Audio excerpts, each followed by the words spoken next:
सबसे पहले आपको बताएं कि तालिबान के कंट्रोल के बाद अफगानिस्तान में दहशतगर्दी का पहला वाकया। काबुल एयरपोर्ट और होटल के बाहर खौफनाक धमाके और शदीद फायरिंग।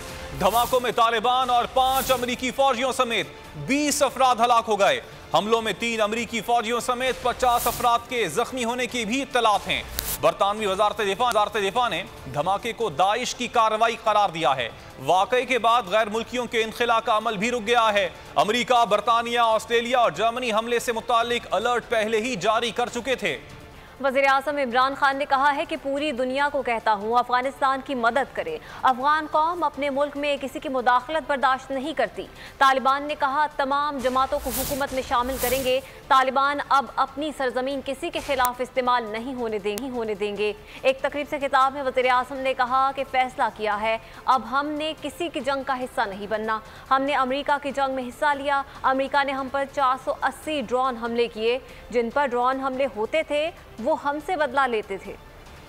ऑपोजिशन चाहती है फौज किसी तरह हुकूमत गिरा दे। माफिया ने हमारी फौज के खिलाफ तकरीरें की। लॉकडाउन से मुतालिक भी ऑपोजिशन ने बहुत तनकीद की।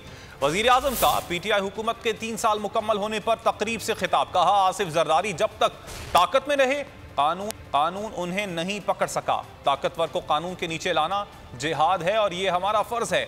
ऐसा नहीं हो सकता कि कोई भी पर्ची पकड़कर लीडर बन जाए। कोई भी शख्स शॉर्टकट से लीडर नहीं बन सकता।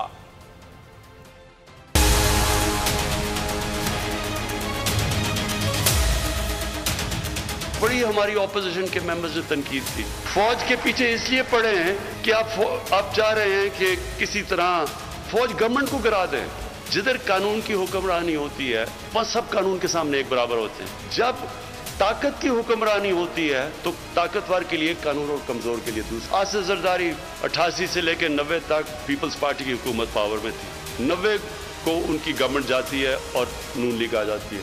Asif Zardari prime minister house से सीधा जेल में चले जाते हैं करप्शन पर। 93 के अंदर नून लीग की हुकूमत चली जाती है, पीपल्स पार्टी वापस आ जाती है। आसिफ जरदारी सीधी जेल से उठ के प्राइम मिनिस्टर हाउस। 96 में फिर पीपल्स पार्टी हुकूमत जाती है, वो फिर प्राइम मिनिस्टर हाउस से सीधा जेल।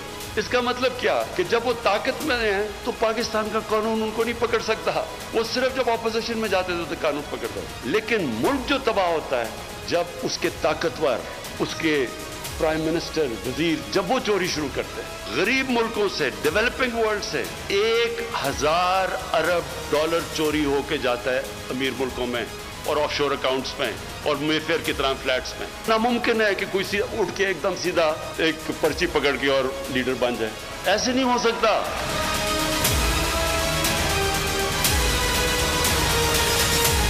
3 साला हुकूमती कारकर्दगी के हवाले से इमरान खान की तकरीर पर ऑपोजिशन का रद्द-ए-अमल। बिलावल भुट्टो ने हुकूमती कारकर्दगी सिफर करार दे दी। राजा परवेज अशरफ ने कहा कि 3 साला हुकूमती कारकर्दगी की तकरीब अंजुमन 27 बाहमी लग रही थी, जबकि हमजा शहबाज ने तहरीक इंसाफ को तकरीबात की बजाय सोग मनाने का मशवरा दिया।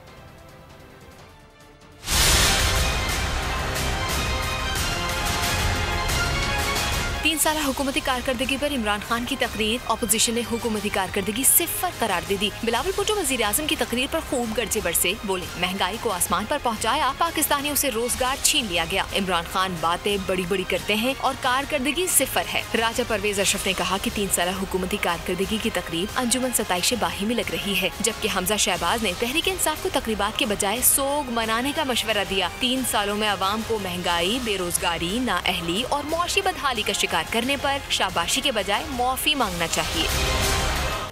और वजीर आजम इमरान खान ने कहा है कि पाक फौज ने पुलवामा के बाद भारत को जो रद्द-ए-अमल दिया उस पर खुशी हुई। पुलवामा हमले के बाद एहसास हुआ कि ताकतवर फौज कितनी जरूरी है। पुलवामा में अल्लाह ताला ने हमें बड़ी कामयाबी दी। तकरीब से खिताब में वजीर आजम ने कहा कि भारत की जानिब से पाक फौज के खिलाफ मनसूबाबंदी के साथ मुहिम चलाई जा रही है। अदलिया, सियासतदानों और फौज से गलतियां हो सकती हैं, लेकिन पाकिस्तान में कुछ अनासिर फौज के खिलाफ बाकायदा मुहिम का हिस्सा हैं। ये पाक फौज को कमजोर करना चाहते हैं। इस माफिया ने हमारी फौज के खिलाफ तकरीरें की। पाक फौज को कमजोर करना भारतीय एजेंडा है।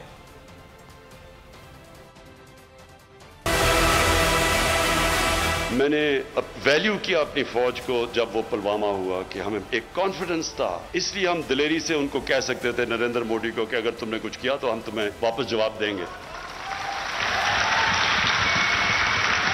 अगर हमारी फौज अगर ना होती, मैं सिर्फ पुलवामा में अल्लाह ने हमें बड़ी कामयाबी दी और मैं आज अपनी ख़ास तौर पे अपनी फ़ौज का ख़ास तौर पे उनका इसलिए शुक्रिया उनका अदा करता हूँ, अल्लाह का शुक्र करता हूँ कि हमारे पास ऐसी फ़ौज और एयरफोर्स है। तो उस वक़्त मुझे एहसास हुआ कि अगर हमारे पास इस तरह की फ़ौज ना हो जो हमें कॉन्फिडेंस हो कि ये हमें सिक्योरिटी देगी, तो कितना एक ताकतवर, एक बड़ा मुल्क, 7 गुना ज्यादा बड़ा मुल्क, उसके सामने क्या करेगी, हमारी अवाम क्या करेगी। तो उधर एहसास होता है अपनी फौज का। और फिर मुझे ये इन 3 सालों में जो सबसे ज्यादा तकलीफ हुई कि जिस तरह ये जो माफिया है, इन्होंने हमारी फौज के खिलाफ जो तकरीरें की, जो स्टेटमेंट्स दी, हमें पता है कि हिंदुस्तान की लॉबी पूरी तरह कोशिश में है कि पाकिस्तानी फौज को बुरा भला कहे। उस पूरी कैंपेन चली हुई है हमारी फौज को डिस्क्रेडिट, और अब से नहीं, देर से चल रही है। और यहाँ बैठे हुए लोग पूरा उन्होंने महाज बनाए हुए फौज के खिलाफ। वज़ीर-ए-आज़म इमरान खान ने मीनार पाकिस्तान वाक़े को इंतहाई शर्मनाक करार दिया। 3 साल कारकर्दगी तकरीब से खिताब में उनका कहना था कि इकबाल पार्क में जो हुआ उस पर शर्म आती है। मोबाइल फ़ोन के मनफी इस्तेमाल के मुआशरे पर संगीन असरात रूनुमा हो रहे हैं। वाक़े हर पाकिस्तानी को दिली सदमा हुआ। मुल्ज़िमान के खिलाफ पूरी ताकत से कार्रवाई की गई। वज़ीर-ए-आज़म इमरान खान ने मीनार पाकिस्तान वाक़े को इंतहाई शर्मनाक करार दिया। 3 साल कारकर्दगी तकरीब से खिताब में उनका कहना था कि इकबाल पार्क में जो कुछ हुआ उस पर शर्म आती है। मोबाइल फ़ोन के मनफी इस्तेमाल के मुआशरे पर संगीन असरात रूनुमा हो रहे हैं। वाक़े पर हर पाकिस्तानी को दिली सदमा हुआ। मुल्ज़िमान के खिलाफ पूरी ताकत से कार्रवाई की गई। 3 साल बहुत मुश्किल से गुजरे। सनती शोबा तरक्की कर रहा है। पैसे ना होने की वजह से मजबूरी में IMF के पास जाना पड़ा। अगर सऊदी अरब और चीन हमारी मदद ना करते तो काफ़ी मुश्किलात का सामना होता। IMF की शराइत पर चलने से अवाम को मुश्किलात का सामना होता है। वज़ीर आज़म इमरान खान का हुकूमत के 3 साल मुकम्मल होने पर तकरीब से खिताब। कहा, 3 सालों में सनतों की शरह नमू में 18% इजाफा हुआ। जब हुकूमत में आए तो करंट अकाउंट का खसारा 20 अरब का था। आज वो करंट अकाउंट खसारा 1.8 अरब डॉलर्स है। जब हम आए थे तो ज़र मुबादला के ज़खायर 16.7 अरब डॉलर्स थे, जो आज 27 अरब डॉलर्स हैं। सीमेंट की फ़रोख्त में 42% इजाफा हुआ। मोटरसाइकिलों, गाड़ियों और ट्रैक्टर्स की फ़रोख्त में इजाफा हुआ है। ज़राअत के शुबे में 1100 अरब रुपए इजाफी किसानों के पास गए। जो आदाद शुमार बता रहे हैं ये इसहाक डार के नहीं, असल हैं। ये जो 3 साल थे हमारे, बड़े मुश्किल साल गुजरे। मुश्किल साल इसलिए गुजरे कि पहले तो मुल्क को बैंकरप्ट करके चले गए। जो हमारी लायबिलिटीज थी, जो हमने बाहर लोगों को कर्जे लिए हुए थे, पैसे देने थे, हमारे पास पैसे ही नहीं थे उनको किस्तें वापस करने की। मजबूरी IMF के पास जाना पड़ा। और जब IMF के पास आप जाते हैं और जब वो IMF की आप शराइत पे चलते हैं तो अवाम को तकलीफ होती है। हम जब आए थे तो तकरीबन 20 अरब डॉलर का खसारा था। आज वो खसारा 3 साल के बाद 20 अरब डॉलर से 1.8 अरब डॉलर पर रह गया। हमारे फॉरेन करेंसी रिजर्व्स जब हम आए थे तो पूरे मिला के 16.4 अरब डॉलर था, और आज माशाल्लाह हमारे 27 अरब डॉलर पर रिजर्व चले गए। हमारी टैक्स कलेक्शन जब हम आए थे 3,800 अरब रुपया हमारी टोटल टैक्स कलेक्शन थी। आज वो पहुंच गई है 4,700 अरब पे हमारी टैक्स कलेक्शन। और ये जो सारे मैं आपको फिगर्स दे रहा हूँ ये साग डार के नहीं है, ये असल है। वज़ीर-ए-आज़म इमरान खान ने कहा है कि कोरोना वबा के दौरान पाकिस्तान ने बेहतरीन फैसले किए जिसे पूरी दुनिया ने सराहा। हमने वबा के दौरान गरीब अफराद का रोजगार बचाने की कोशिश की। हमारे स्मार्ट लॉकडाउन की पॉलिसी को WHO ने भी सराहा। वज़ीर-ए-आज़म ने कहा कि पाकिस्तान में अपोजिशन हमारी कोरोना वबा की पॉलिसियों को मुसलसल तनकीद का निशाना बनाती रही, लेकिन हमारी पॉलिसियों की बदौलत न सिर्फ वबा पर काबू हासिल हुआ बल्कि मुल्क मुआशी बहरान से भी महफूज रहा। और वज़ीर-ए-आज़म तकरीब से खिताब के दौरान खुशगवार मूड में नजर आए। गवर्नर सिंध इमरान इस्माइल के गाने की तारीफ करते हुए कहा, समझ नहीं आता इमरान इस्माइल में गाना गाने की सलाहियत ज्यादा है या गवर्नेंस की।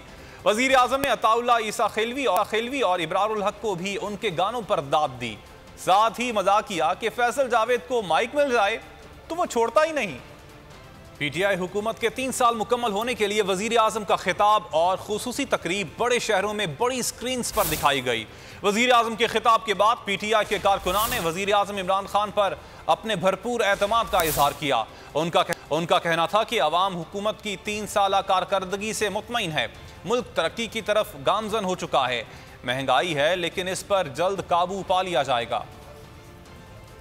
सालों में बस महंगाई बढ़ी है और तो कुछ किया नहीं है। जितने वादे किए थे यूथ के लिए, जितने वादे किए थे जॉब्स और ये सब कुछ भी नहीं हुआ। हुकूमत की कारकर्दगी 3 साल में मुझे तो अभी तक कोई नज़र नहीं आई कि जो उन्होंने काम किए हुए हों। ये मेरा ख्याल है पाकिस्तान की हिस्ट्री के बेस्ट 3 साल थे, क्योंकि इंसान को जब भी कोई मसला होता है तो ऑपरेशन होता है, फिर ये मसला सही होता है। पिछली हुकूमतों ने बहुत ज़्यादा करप्शन किया, उन करप्शन की वजह से आज जो अवाम है ना उनको महंगाई बर्दाश्त कर नहीं पा रही है। 3 साल मुकम्मल हो गए हुए हैं, महंगाई इतनी हो गई हुई है, हम क्या करें। बहुत बुरे हालात वज़ीर आज़म ने हमारे कर दिए हैं। यकीन करो कि ये ना रोटी खाना भी शाम को बहुत मुश्किल हो गई है। 3 साल अच्छे थे, लेकिन ये कि महंगाई के दौरान में जो महंगाई है वो तो सब दुनिया को पता है। 3 सालों में सर कोई कारकर्दगी नहीं है इमरान खान साहब की। हमने तो बहुत अच्छा समझ के इसको वोट दिया है। ठीक ठाक कारोबार था, अब बिल्कुल फारग बैठे रहते हैं सारा दिन।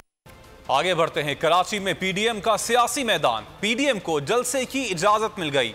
पीडीएम का जलसा 29 अगस्त को मज़ार कायद से मुत्तसिल बागे जिना में होगा।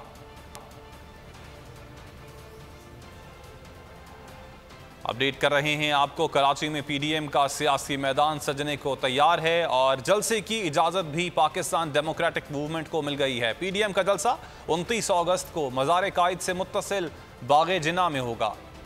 कराची में पीडीएम की सरगर्मियों ने पीपल्स पार्टी की क़यादत को भी मुतहर्रिक कर दिया। आसिफ अली जरदारी और बिलावल भुट्टो से राजा परवेज अशरफ की मुलाकात हुई। चेयरमैन पीपी कहते हैं मुल्क में पीपल्स पार्टी की हवा चल पड़ी है, अगला इलेक्शन जियाले ही जीतेंगे।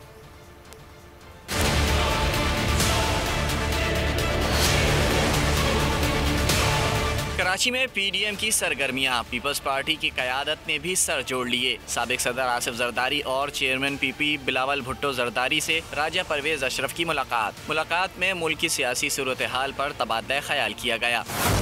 राजा परवेज अशरफ ने पार्टी में शमूलियत के ख्वाह अफराद से मुतालिक आगाह किया। बिलावल भुट्टो ने कहा पीपल्स पार्टी की हवा चल पड़ी है, अगला इलेक्शन जियाले जीतेंगे। मुख्तलिफ पार्टियों के सियासी रहनुमा हमारे राब्ते में हैं, पीपल्स पार्टी मुल्क को बहरानों से निकालेगी। बिलावल भुट्टो ने कहा इमरान खान अवाम के सामने बेनकाब हो चुके हैं। पीपल्स पार्टी अपोजिशन की मजबूत और एक तवाना आवाज़ है। हमने मुल्क के कोने कोने में जाकर पीटीआई हुकूमत को आईना दिखाया है। नाजरीन, कोयटा में दहशत गर्दों का जाल। मंगी डैम के करीब लेवीज की गाड़ी बारूदी सुरंग से टकरा गई। 3 जवान शहीद और 3 जख्मी हो गए।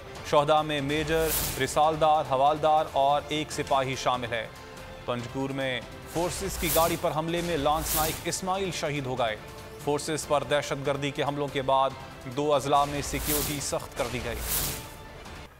Army chief general Qamar Javed Bajwa ने कहा है कि तमाम खतरात का मुंह तोड़ जवाब देने के लिए हर्बी सलाहियतों में मुसलसल इजाफा ज़रूरी है।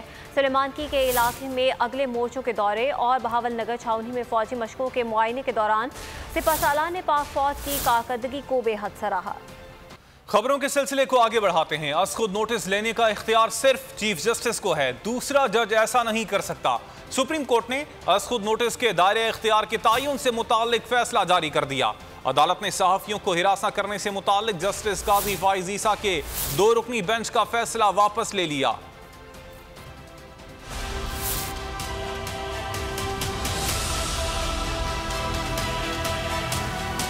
सिर्फ चीफ जस्टिस को आज खुद नोटिस लेने का इख्तियार। सुप्रीम कोर्ट का बड़ा और अहम फैसला आ गया। चीफ जस्टिस के अलावा कोई और जज आज खुद नोटिस नहीं ले सकता। कोई और जज आज खुद नोटिस लेकर मालूमात हासिल कर सकता है और ना ही इंक्वायरी का हुक्म दे सकता है। कायम मुकाम चीफ जस्टिस उमर अता बंदियाल की सरबराही में 5 रुकनी बेंच ने आज खुद नोटिस जायजा केस में फैसला जारी कर दिया। फैसले में कहा गया है कि आज खुद नोटिस इख्तियार सिर्फ चीफ जस्टिस को हासिल है। अदालत ने सहाफियों को हिरासत करने से मुताल्लिक जस्टिस काजी फाइज ईसा पर मुश्तमिल 2 रुकनी बेंच का फैसला वापस ले लिया। अदालत के मुताबिक आज खुद नोटिस के सिवा दूसरे आज खुद नोटिस पर मामूल के मुताबिक कार्रवाई होती रहेगी। फैसले की वजूहात बाद में बताई जाएंगी। सब्सक्राइब करें और बेल दबाएं ताकि कोई खबर रह न जाए।